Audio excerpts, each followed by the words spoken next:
Good morning. It's Sylvia McIntosh, and I am here for Forgiveness Fridays. I'm going to wait just one more minute before I actually start and give you folks a chance to get here. I know, who does a Facebook Live at 8 o'clock in the morning during a shutdown when people aren't working and they get to stay home and sleep in? Oh, that would be me.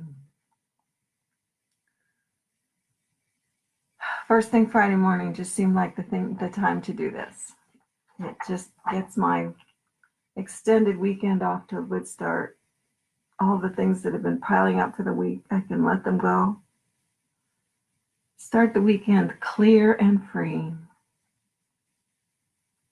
Alrighty. So let's get going. Welcome to Forgiveness Fridays. I'm your host, Sylvia McIntosh, trained by Rhonda Britton's Fearless Living Institute in Sherman Oaks, California. And I am both a certified fearless life coach and a certified fearless trainer. This is the fourth session in a series of meetings of this community to practice forgiveness in support of healing the holes of the souls of humanity. Now, because this is a slideshow, I cannot see questions and comments that get posted along the way. So at the end, I will make the screen, I'll change the screen so that I can see your questions and we'll address those there. Also, remember that you can private message me or you can email me any questions that come up. My email's right there on the screen, lifecoachmcsylvia@gmail.com. And at the end, I'm going to talk a little more about the free 20-minute private coaching session you could get with me if you'd like to test drive private coaching. I have two goals for this Forgiveness Fridays program. First is to release ourselves from the past so we can function fully and freely in the present moment. So release the past, stay in the present moment. And second is to focus our energy in a positive way as we listen to the daily news, and so much of which seems determined to frighten us individually and divide our communities by placing blame on others. Blame is not solution-oriented, and what our world needs more than ever right now is solution through cooperation. So the goal here is to help focus energy on options, solutions, hope, and joy. And by the way, you can do this every day of the week. I call it Forgiveness Fridays because Friday is when I'm live here at 8 o'clock, Friday mornings, Eastern Daylight Time. So far, we have done 4 forgiveness exercises in the previous 3 sessions. The first session, we signed our forgiveness contract, stating our willingness to forgive.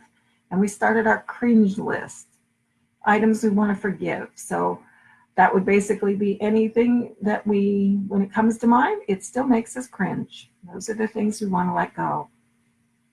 The second section, we used some sentence starters to write a letter of forgiveness about something. And the third session last week, we did the I Forgive You list. And remember, if you subscribe at my website for the Fearless Friday email list, and you can subscribe for just that one, I'll send you free PDFs of the forgiveness letter and the contract and the list so that you have those for reference. Today, we're going to talk about the release ceremony, so more about that in a moment. Once again, I want to review that for our purposes, we have defined forgiveness as the release of an event or comment so it can stay in the past where it really is. Carrying unforgiveness is like taking a boulder with me everywhere I go. Forgiving is more like viewing the incident like a soap bubble, letting it float away and burst from its own lack of substance. And as I see it, the correlation between actively practicing forgiveness and the pandemic is, if a virus is something that poisons the mind or soul and requires a living host cell to replicate, then unforgiveness is almost like a virus in that it requires us to keep it going and it poisons our minds as long as we serve as hosts. We are here on Forgiveness Fridays because we no longer wish to host the unforgiveness virus. Which brings us to our new exercise. Today we are going to take a look at a release ceremony. So the release ceremony is where we take our letters or lists and what we've been writing and send them away. Now, why bother writing all this stuff down if we're not going to keep it? The whole idea of writing it down is to get it outside. While these stories live in our hearts and our heads, they continue to drain us of energy and light by taking us out of the present moment, dragging us back into the past so that we're reliving whatever happened, reawakening those feelings and adding to them and reinforcing them. Getting those ideas on paper gets it outside our imagination, shines a light on what we've been keeping all bottled up. It allows us to examine these stories and focus on the part over which we have control, and that is our involvement and our view about what happened. As remember, experts everywhere, all kinds of different psychological fields and brain study fields are saying it's not the event, it's the story we tell about the event. And so unforgiveness is the story we are telling about the event. Now, I have two reasons I like going through a release ceremony. One, it gets rid of these stories I've written because I don't want others to read all this. This was just me venting. I'm sorting feelings. It doesn't reflect how I want to behave or how I want to talk to others. And number two, releasing this piece of paper is symbolic of letting go of the story that keeps me rooted in past hurts. My favorite way to do a release ceremony is with a fire. I like to burn my stories. Now, obviously, you're going to need a safe and legal place to have a fire outside because burning paper in a fireplace or a wood-burning stove is dangerous. Now, I happen to have a yard with a stone fire pit, so I hold my release ceremonies in my yard. Now, the other thing you'll want to think about as you prepare for this is, do you want to be alone or do you want a witness with you when you do your release ceremony? Now, if you want a witness, someone to be there, because this process can be very emotional, especially if the story you've written is about something that was hugely painful in your life, in which case having a witness there might be just what you need. If you're going to have a witness, it is your job to make sure they are clear on just what you want them to do or not to do. Is it important that they not talk? Then you must tell them that. Is it okay if they touch you or hold you, particularly if you start to cry? Then you need to let them know that. So just what your ceremony looks like will be up to you, but I'm going to tell you a little bit about how I do mine. I like to do mine alone and in silence. I've already said what I wanted to say by writing it down, so I don't usually feel a need to say more as I put the papers in the flame. I just like to watch the papers burn and see the paper change from paper to ash and witness that release of energy. Now, another way of using burning as a ceremony is to say out loud what it is you are putting in the fire and that you are now ready to release. Now, if you've written a big long letter and you want to read it out loud again, you can, or you could just name the event or name the person. For instance, last week for the list, I used my mom as an example. And so what I could do with the list of things that I've released about my mom would be to say, Mom, I am releasing all these silly little things that I let bother me about you and that I love you. And now these are going away. And then I could lay that in the fire and watch it burn. A paper burns very quickly and the ash is very light. So you need to be very sure that no ash is going to blow out of your fire and either blow up into a tree or land somewhere else nearby and start a second unplanned fire. This is also one of the reasons why you should not burn paper in your fireplace or wood stove, because the lit ash going up your chimney can light the creosote on fire and then you burn your whole house down. That's not the goal. Another way of using the fire and this is actually an idea I got from Rhonda Britton, is she likes to take strips of paper, and on each of these things, she will have written a feeling or an event of something that she's ready to let go. And then as she puts each one into the fire, she names it. Now, fire is not an option for you. You can make destruction of these papers into a different kind of ceremony. You can just tear up these papers into little teeny tiny bits. You can use your hands and then throw them in the trash, or you can use a paper shredder if you have one.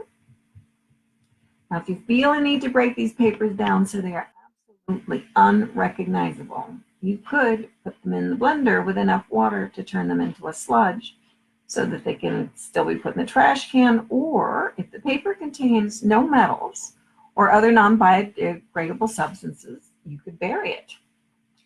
So here is how before I had my fire pit, I would have my piece of paper, I have a little bit of water in the blender, then I would tear my list into strips, and then I would tear those strips into little tiny strips, little teeny tiny pieces of paper, more like this, which I would then put into the blender. And then there's the blender doing its thing.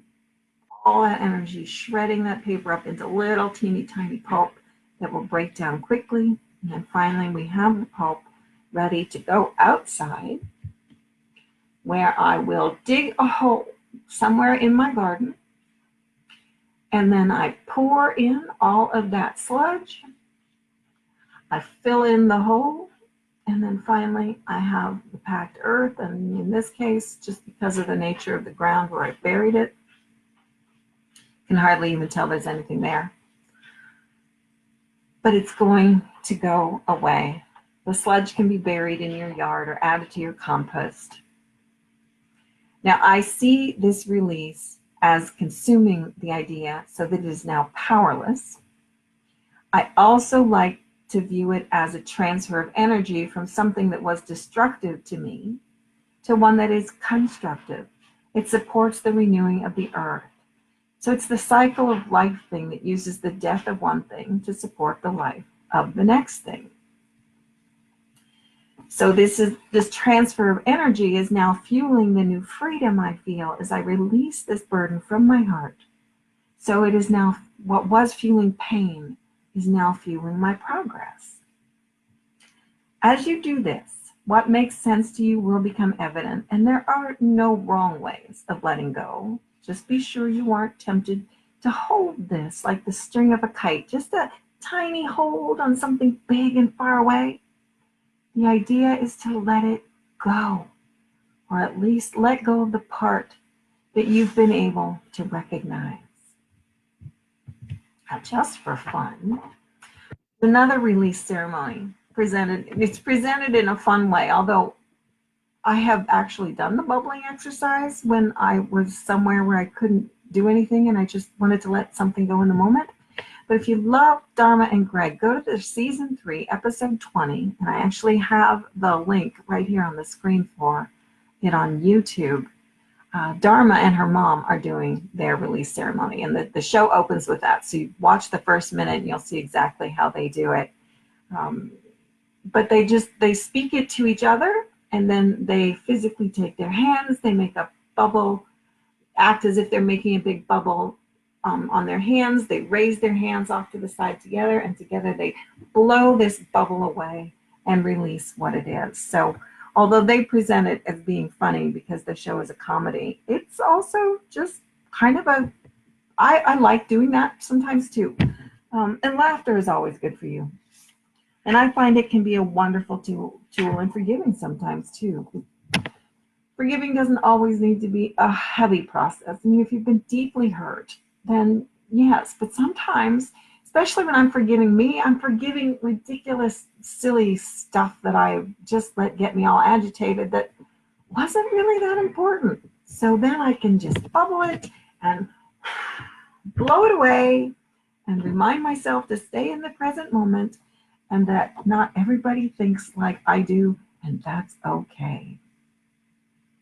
I want to remind you again that forgiving sometimes comes in waves.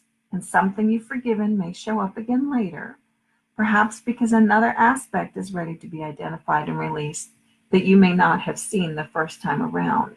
So just because you released it and it comes back doesn't mean you did a bad job. You just can either remind yourself, I've already let that go, or, all right, what else do I need to see here?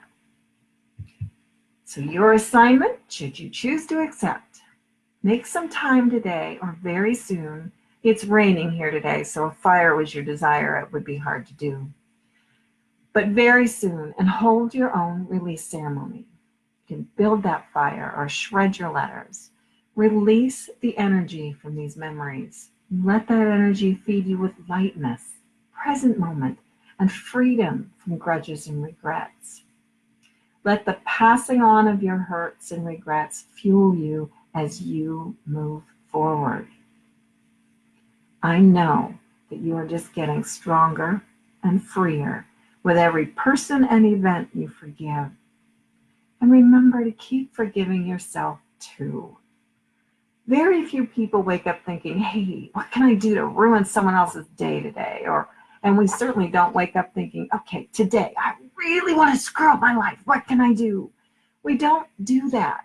In the moment, we get triggered, we get afraid of something, and then we do something that we regret. And now we can take a second look at it and let it go. Your light is getting brighter as you let go of the wet blankets of forgiveness. Remember my picture on the assignment page. The first week, it was just a match. And the second week, it was just a candle. And last week, it was a group of candles. And now we have a small fire. Your light is getting brighter. Remember, you can get a free PDF copies of these exercises, like the sentence starters, all those sentence starters, and what the forgiveness list looks like, and the forgiveness contract if you don't have that yet. Sign up at my website, sylviamcintosh.com. On the subscribe button, you'll get 3 options. So you can be on just the Forgiveness Fridays list if you want to, and I will send you those things.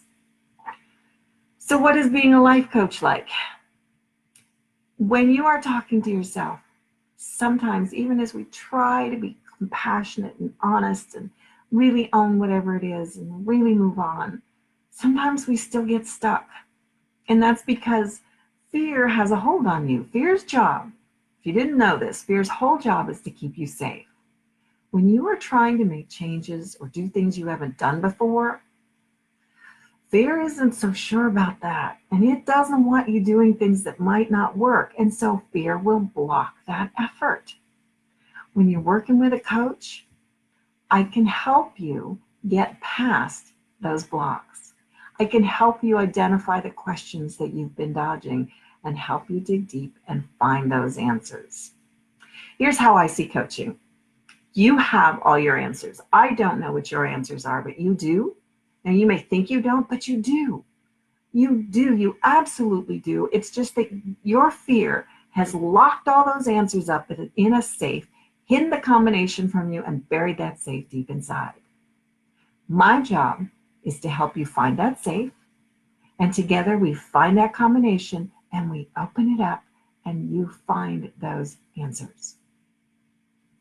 I love being coached. I'm always surprised. Even as a coach, I am often surprised by what I can find when I'm working with my coach and she's asking me the questions. And I'll think, oh my gosh, I know that question. Why didn't I think of it? Fear wouldn't let me think of it, but she helps me think of it. So I'm offering a free 20-minute session with me if you want to test drive coaching. I can guide you through one of the items you're trying to forgive, or whatever you want to talk about, 20 minutes. Sign up for that. Send me an email at lifecoachmcsylvia@gmail.com. Send me an email and I will get back to you with times and we'll set that up. And we coach by phone, so you don't have to get dressed and you don't have to go anywhere. We don't have to break our quarantine rules. We can stay home and be safe and work by phone. So now I'm ready for your questions, comments, ideas. What's going on as you think about all this today? Hi, Carolyn. Good to see you.